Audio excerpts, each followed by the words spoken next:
तो किसी भी नवरात्रि के पहले जो अमावस्या पड़ती है, जिनके यहाँ पितृदोष होता है, काल सर्प दोष होता है, वास्तु दोष होता है, उनको ज्यादा कुछ नहीं करना होना। महाराज एक बेल का फल लीजिए। क्या लेना है? बेल का फल, बेलपत्री का जो फल होता है उसको ले लो। उसके अंदर का जो गुर्दा होता है, अंदर का जो भाग होता है, उसको निकाल लीजिए और उस बेल के फल में आटा सेक कर उसमें शक्कर मिलाकर उसको उसके अंदर भर लीजिए। अमावस्या के दिन सुबह 10 बजे से पहले उस बेल फल में, जिसमें तुमने पंजेरी भरी है, आटा सेक कर भरा है शक्कर के साथ में, उसको अपने घर में घुमाने के बाद में जिसको काल सर्प दोष बताया है, पितृदोष बताया है या वास्तु दोष का स्मरण बताया है, घर में सब दूर घुमाकर अपने परिवार का हाथ का स्पर्श कराकर पीपल के पेड़ के नीचे खड्डा खोदकर उस बेलपत्र के उस फल को दाब दीजिए। उस फल को उसमें दबा दीजिए। महाराज केवल एक अमावस्या करना रहता है, पितरों के दोष से मुक्ति मिलती है और हमारे घर के कार्य सफल होना प्रारंभ हो जाते हैं। कार्य की सफलता होती है,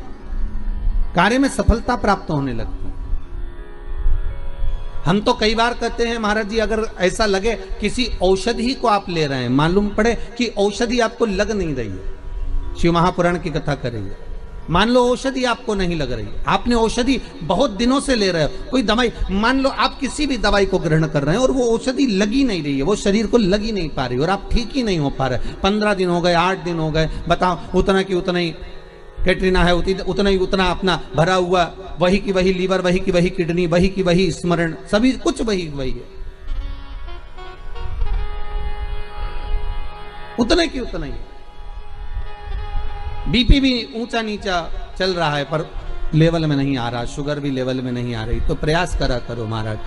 बेलपत्री के फल का जो गुर्दा है, अंदर का जो भाग है फल का, उसको पानी में गला लीजिए और प्रदोष